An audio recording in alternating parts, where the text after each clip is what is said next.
Welcome back to Creepy Corner Stories, where shadows whisper, and silence speaks louder than screams.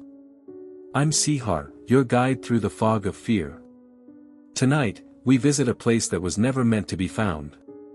A house that stands in the middle of nowhere, no path, no sign, and no door. Locals say it just appeared one day, fully built, windows like eyes that follow you, a chimney that smokes, though no one lives inside. No one's ever seen anyone go in, or come out. But sometimes, you hear things. So, turn the lights down low, and keep your eyes on the walls, because in this story, the entrance may be hidden, but the horrors are always watching. Just 5 friends with cameras, flashlights, and a shared obsession with the strange and unexplained. Their YouTube channel, Urban Mythbreakers, had grown from goofy haunted basement tours to actual investigations of forgotten places. They prided themselves on debunking myths, exposing the wires, the wind tunnels, the hidden speakers behind the screams. But this time, there were no explanations waiting. One night, while editing their latest episode, Jake received a message. No subject line. No return address. Just a plain text email that read, "There's a house that shouldn't exist.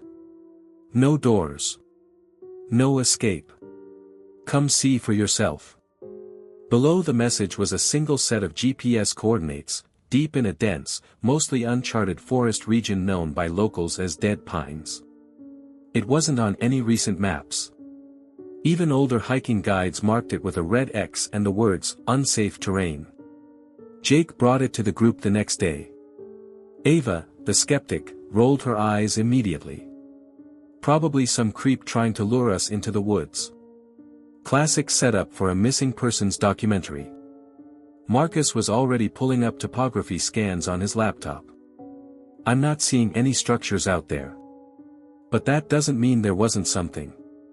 Maybe an old settlement, something wiped out years ago. Zoe, the quiet one, stared at the coordinates without speaking. After a long pause, she said, "I've seen this place. In a dream. I didn't know it was real." That caught everyone's attention. Jake was already convinced. One location. One weekend. If it's nothing, we go home and laugh about it. If it's something, he let the thought hang. Viral views. Recognition. Maybe something finally real. The vote was 4-1. Ava sighed and started packing. They arrived at the edge of Dead Pines after 3 hours of driving and 2 more hiking through thick undergrowth. The deeper they went, the quieter it became.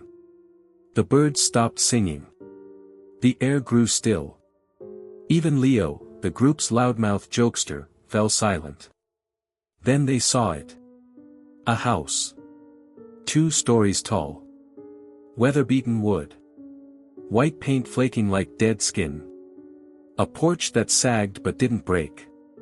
The windows, dark. Still. Too still. But there was no front door. No back door, either. They circled the structure twice. Not a single entry point. Not boarded up or barricaded. There simply wasn't one.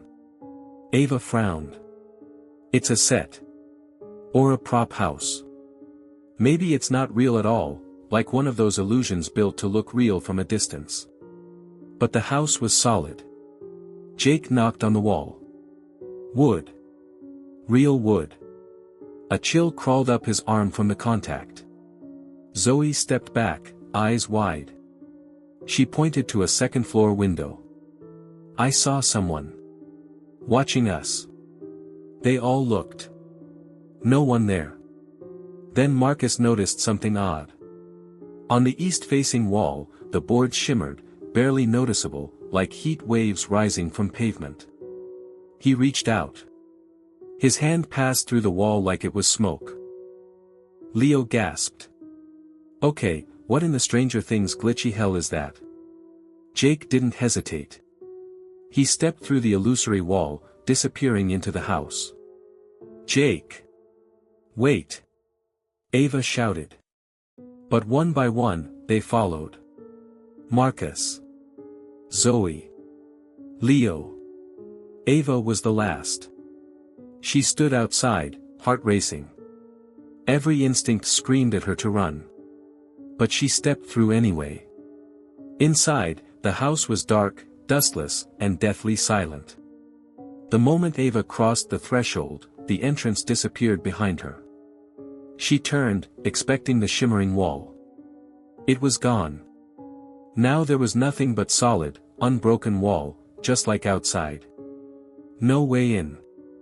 No way out. Marcus immediately tried his phone. No signal. No GPS. The coordinates had vanished from the app.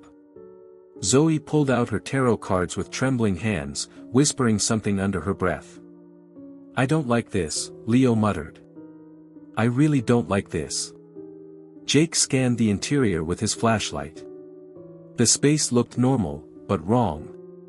Every painting on the walls was faceless. The furniture was clean. No dust. No mold. No scent.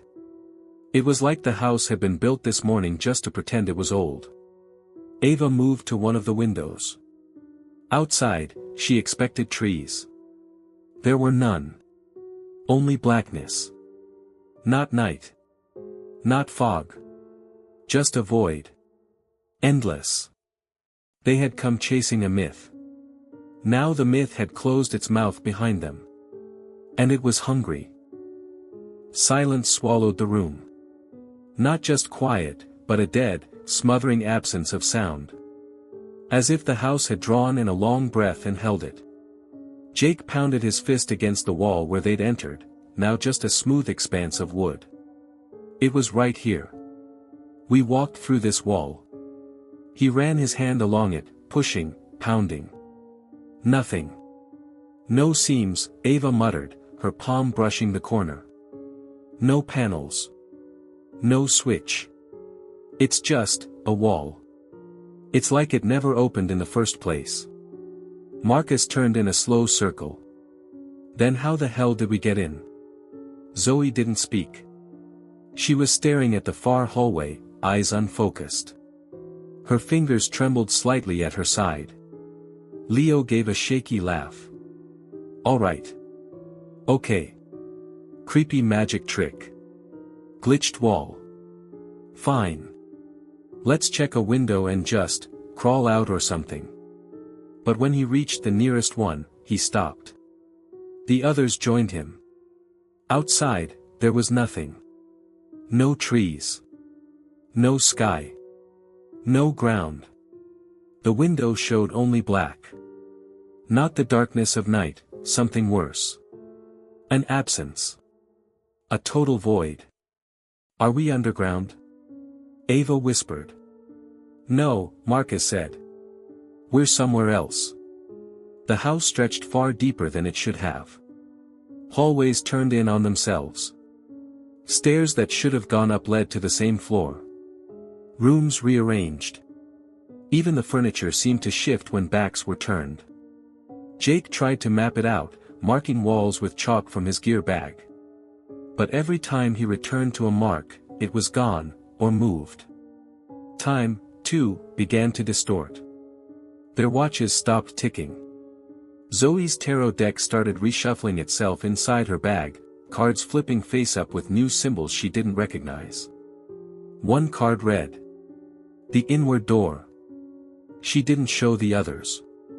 After hours, or what felt like hours, they stumbled into a long hallway they hadn't seen before. Lined with picture frames. Portraits of people. Dozens of them. But none had faces.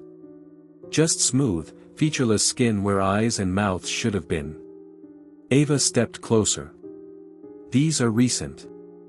Look, modern clothing. Cameras. Phones." One of the figures wore a shirt with the Urban Mythbreakers logo. Zoe's breath caught in her throat. "That's us." The picture beside it showed 5 new people. Familiar poses. Same hallway. But again, no faces. Leo backed away quickly. "Nope. Nope. I'm done. This place is messing with us. He turned around. And the hallway behind them had vanished. Only wall. No entry. No exit. Jake growled in frustration, kicking a nearby chair. There has to be a way out. Zoe looked at him, quietly. Maybe there isn't. Everyone turned to her. What if the house isn't keeping us in, she said. What if it's remaking us? Silence fell again. Marcus checked his reflection in a dusty mirror. For a moment, just a moment, his eyes weren't there. Just smooth skin.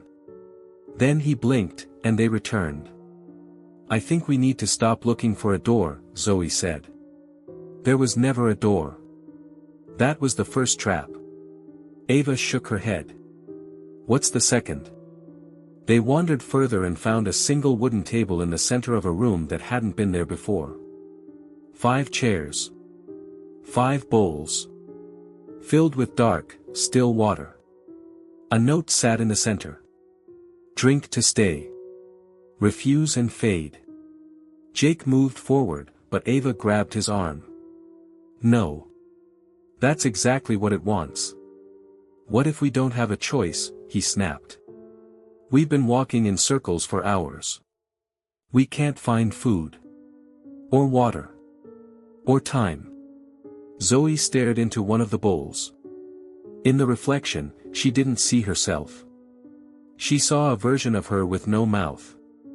No eyes. Just skin stretched tight. She stepped back in horror. We're already fading, she whispered. Then, a knock. 3 slow, heavy knocks, coming from inside the walls. Everyone froze. Another knock. Closer now. The walls began to bulge, as if something behind them was pushing outward. Not violently. Patiently. Like it was waiting for them to accept something. A voice, barely more than a whisper, spoke through the air. You came looking. Now you're part of it. Marcus grabbed his camera. It was working again, but the screen showed something else. Footage of the 5 of them, entering the house. Then running. Then screaming. Then, gone. The video cut to black. Then a new scene, 5 strangers. Different faces. Standing outside the same house. Staring. The cycle had already begun again. The house wasn't haunted. It was the haunting. A trap. A memory eater. A parasite that wore the skin of a home. And now, it had new names to add to its gallery. And no one left ever remembered how the door disappeared. Time was unraveling. Jake couldn't remember what day it was. Or if it had ever been a day. Light didn't change in the house, there was no sun to rise or set. Just that same dull glow spilling from unknown sources, like the air itself had learned to glow a little, just enough to keep them awake. Just enough to keep them watching. The group tried to sleep in shifts, but it was useless. Every time one of them closed their eyes, the dreams came. Not dreams, memories that didn't belong to them. Zoe awoke in tears one morning, clutching a stuffed bear she swore she'd never seen before. Ava sat up screaming in a language she didn't speak, carving symbols into her arm that faded before anyone could read them. Leo kept whispering a name no one recognized. Jonah. Jonah's still in here, he said he never made it out. But none of them remembered anyone named Jonah. They stopped using their phones after that. Not because they didn't work, sometimes they did. For a few seconds. Then the screen would glitch, and show something else. A photo album filled with pictures of people with no faces. Videos of them, wandering halls they didn't recognize. In one clip, Zoe was brushing her teeth, in a room she'd never seen, wearing someone else's clothes. Sometimes the phones would show texts that had never been sent. Don't eat the fruit. He's in the walls. Forget your name and the house keeps you. Marcus tried writing things down to track reality. But every time he opened his notebook, the words were scrambled. Rearranged. Sometimes they were written in his own handwriting, other times, in a style none of them recognized. Once, he flipped to a page and found a message in red ink. "You've been here before." The worst part was the mirrors. By the third day, if you could call it that, the mirrors had started showing reflections with slight differences. Jake looked older in his gray hair. Bags under his eyes. He didn't have those when he looked down at his hands. Ava's mirror showed her with bloody hands, standing over a sink. But when she reached out to touch the glass, it cracked. Zoe stopped looking in mirrors altogether. "It's not us in there," she whispered. "They're waiting." On what might have been the fourth day, the house changed again. A door appeared. Not an exit, but a door to somewhere else inside. Wooden. Black handle. It hadn't been there the day before. Or the hour before. But now it sat quietly at the end of the hallway where only a wall had been. No one wanted to open it. But of course, someone had to. Jake stepped forward, hand hovering near the knob. "If this is a way out." "It's not," Zoe said quickly. "It's a test. The house gives you things to see if you'll take them." Ava crossed her arms. "And if we don't? Just sit here forever? Waiting for it to turn us into faceless ghosts?" Leo took a deep breath, reached out, and turned the knob. The door opened, into a stairwell spiraling downward. Endless and cold. They descended slowly. The air grew colder with each step. The walls bled moisture. The lights above dimmed the farther they went, until they had only the beam of Marcus's flashlight to lead them. Then they heard it. A whispering voice. Not from behind. Not above. From inside their own heads. "Tell me your name. Tell me your name. Tell me your name." Zoe stumbled. "Don't answer. No matter what, don't speak your name." Jake looked over. "Why?" "Because if you do," she swallowed, "it'll take it. And then it'll take you." At the bottom of the stairs was a door unlike the first. This one was metal, rusted, and shaking slightly, like something was behind it, breathing slow and heavy. Ava moved closer to the peephole. And screamed. The others pulled her back as she collapsed. "What did you see?" Jake shouted. She didn't respond. She just sat there, rocking back and forth, whispering. "It had my eyes." They left the metal door alone. As they climbed back up the stairs, they noticed something horrifying. The house had changed again. The hallway was different. The furniture rearranged. The paintings now showed faces. Their faces. Jake stared at one, frozen mid-scream, eyes wide, mouth stretched. A still image of something he hadn't done, yet. Leo backed into another frame and gasped. His reflection was inside it now, moving when he moved, trapped behind the glass. They were becoming part of the house. One by one. Piece by piece. Memory by memory. Later, Zoe found a note scrawled on the wall in charcoal. "To escape, you must remember who you were before the house." Below it, scratched with fingernails, it seemed, another message. "But if you remember too much, you won't be you anymore." As they sat in silence, candles flickering around them, Jake whispered.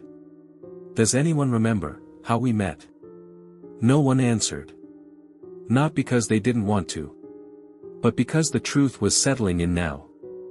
They couldn't remember. Not fully. Not clearly. The house was eating them from the inside out.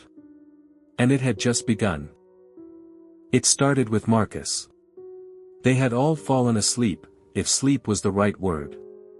The kind where you're half in, half out, drifting somewhere between thought and forgetting. Zoe swore she never closed her eyes, but she must have, because when she opened them, Marcus was gone. No note. No sound. Just, gone. Jake searched the hallways. Ava screamed his name.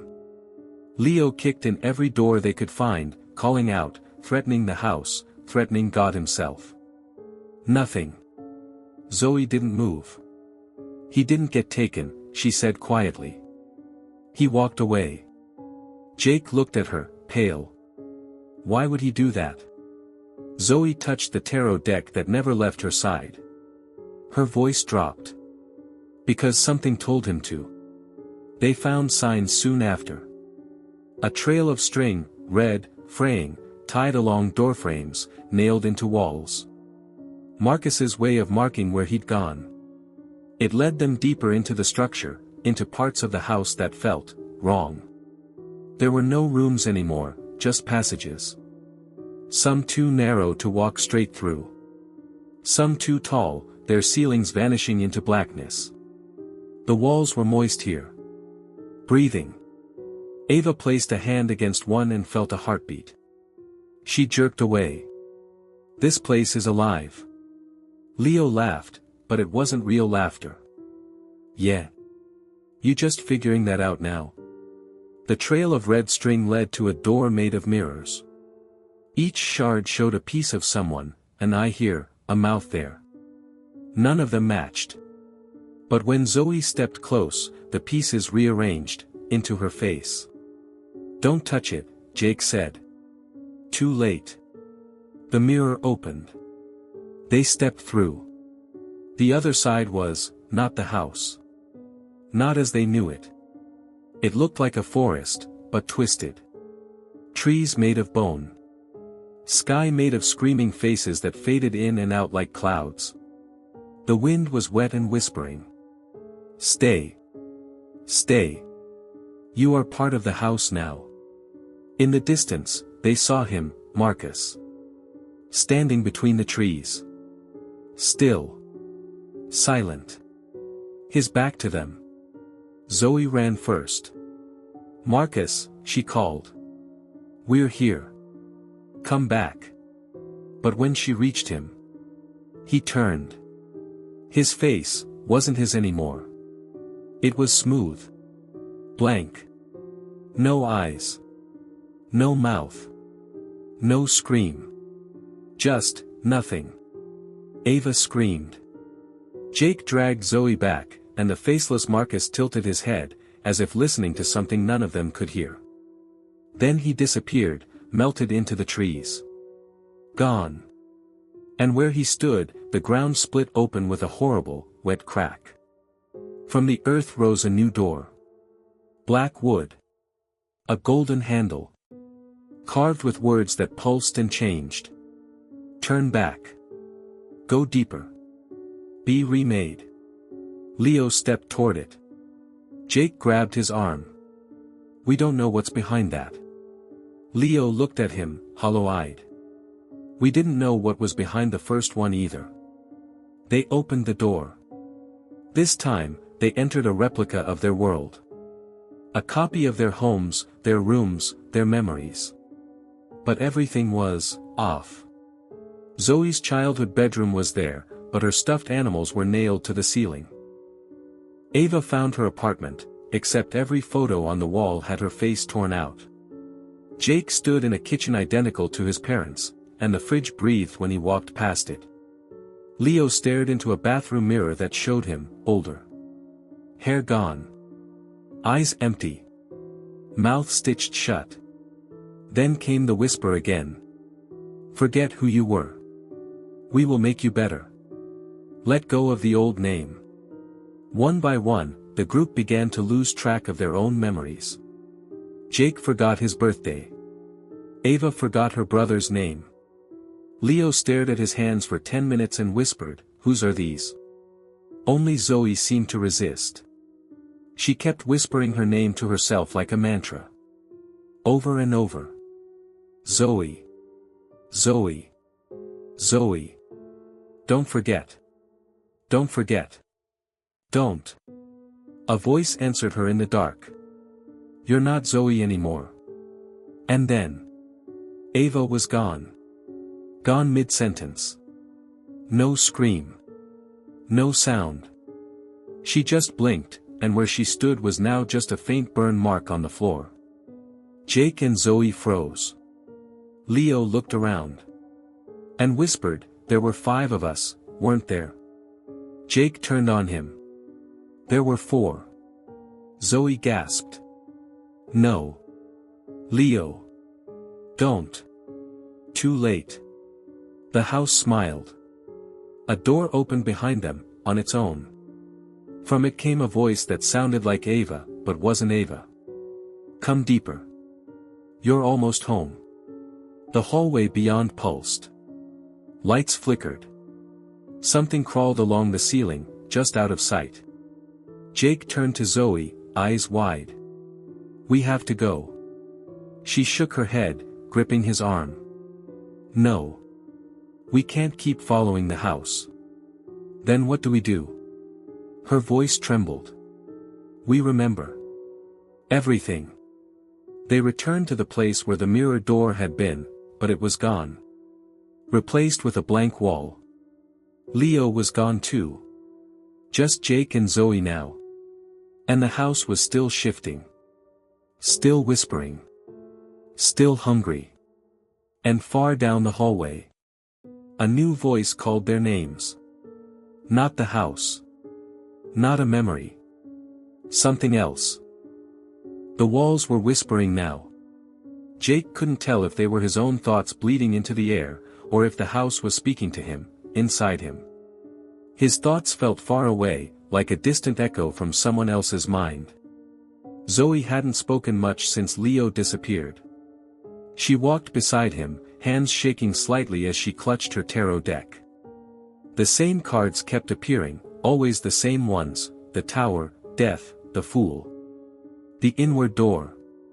Each one was more alive than the last. Moving. Breathing. But there was something else now. The air felt heavy, thick.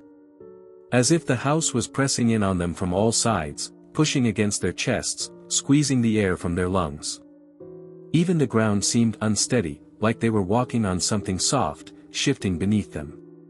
"Zoe," Jake whispered, voice strained. "What's happening?" She didn't answer immediately.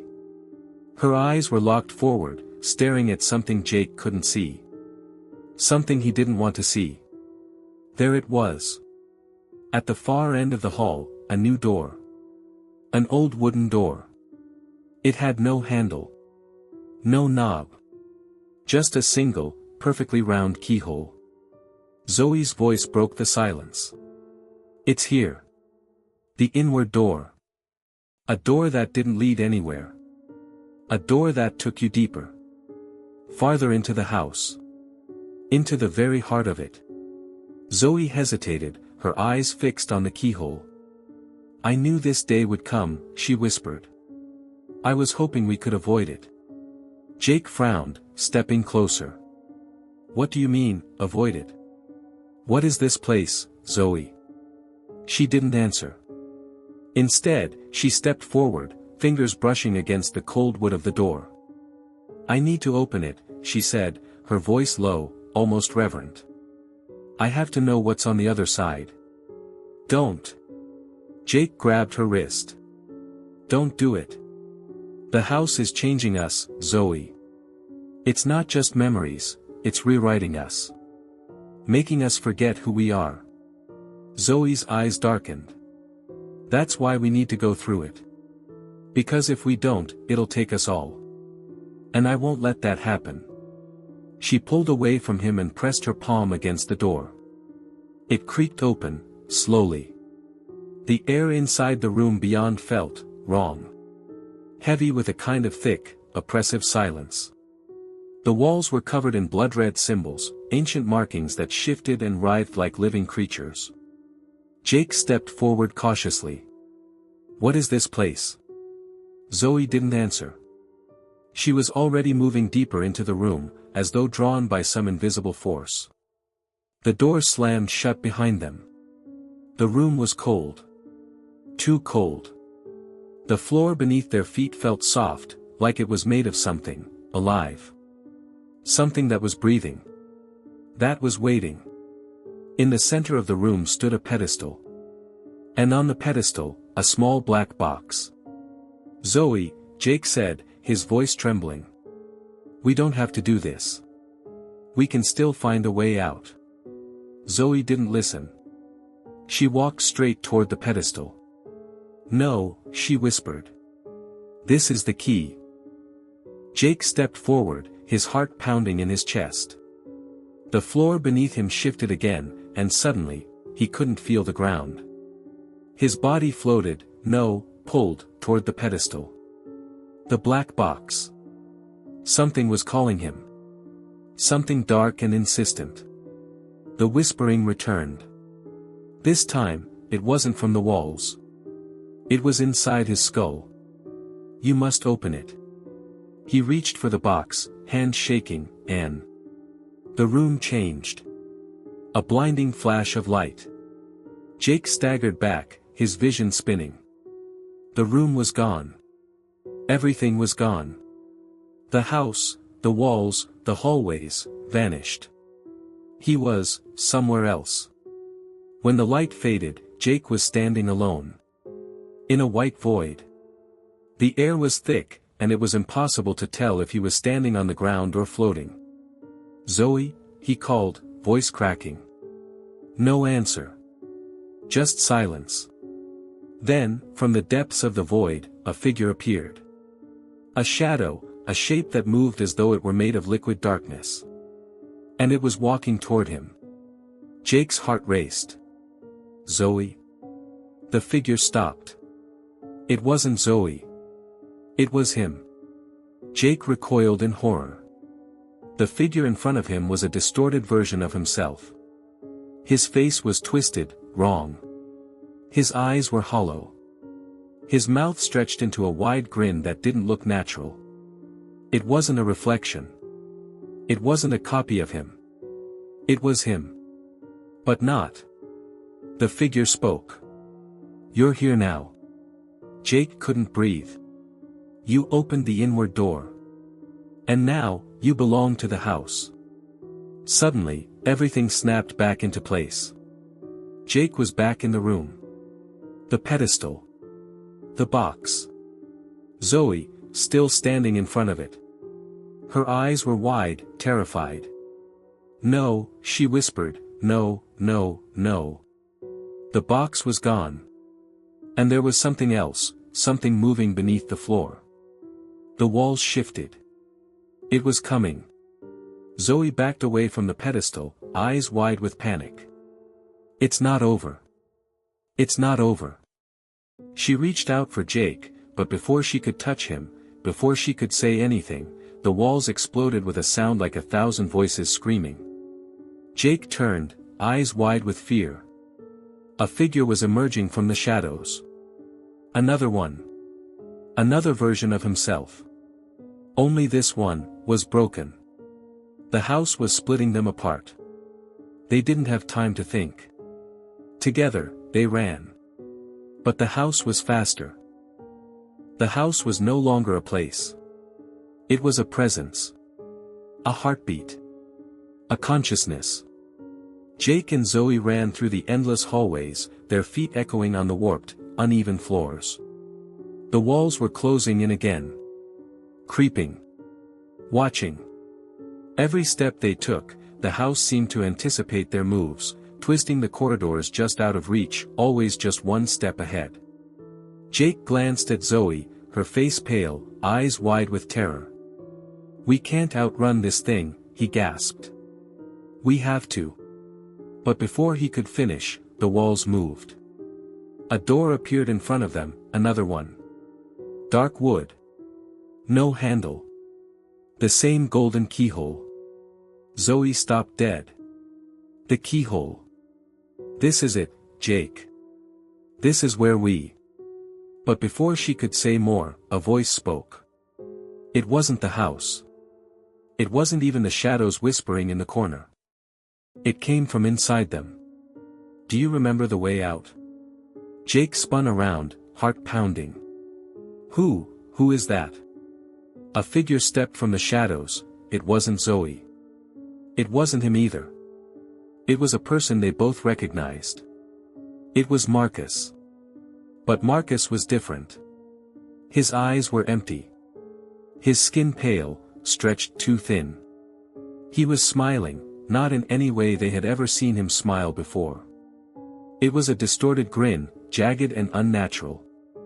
A mockery of the man they had once known.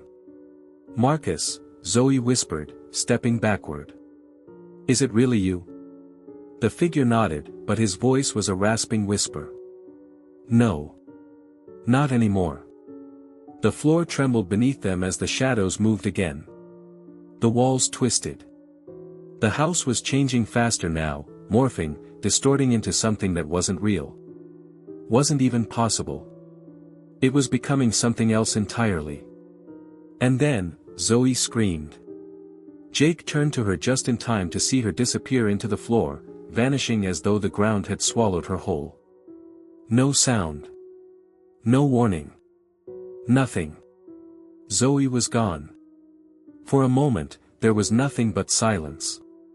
The walls stopped moving. The air stood still. Jake was alone. He looked down at his hands, shaking uncontrollably. The house had done this. But Marcus was still standing there, watching him. Waiting. Jake couldn't speak. His throat was tight. He wanted to scream, but no sound came. And then, Marcus stepped forward. The house will always take what it wants. Jake took a step back, but it was too late. The ground shifted again, everything around him, flooded with darkness. His vision blurred. Suddenly, he was back in his childhood bedroom. Except nothing was right. The walls were cracked. The air smelled like rot. The once comforting space felt suffocating. Jake stumbled back. The bed, the window, everything was wrong. And then, a voice spoke from behind him. "Welcome home." Jake turned around, his heart hammering in his chest. It was himself. A twisted version of himself. His face pale and cracked like porcelain. Eyes wide and empty, staring through him. Jake choked on the words. "What is this? What is this place?" The figure smiled. Distorted. His own voice now twisted and ragged. "This is where you belong." Suddenly, the room began to crack. The walls split open with a horrifying sound, and the floor beneath him buckled. He tried to run, but the ground pulled him down. He sank into the darkness, deeper and deeper. The shadows reached up, pulling him further into the void. His screams echoed. And then, silence. Jake woke. But he wasn't himself. The house was still there. Alive. Watching. Always. And as Jake stared into the broken mirror in front of him, he saw someone else. A twisted version of himself. Just like Marcus. Just like Zoe. The house had taken them all. The house had consumed them. He was a part of it now. A part of the endless, shifting walls. A part of the inward door. He would never leave. The house always wins. Thanks for joining me in this chilling tale of the house with no doors. If you enjoyed the story, don't forget to hit that like button, subscribe, and turn on notifications so you never miss another spine-tingling episode. Share your thoughts in the comments below. What would you do if you were trapped in a house with no way out? Until next time, stay creepy.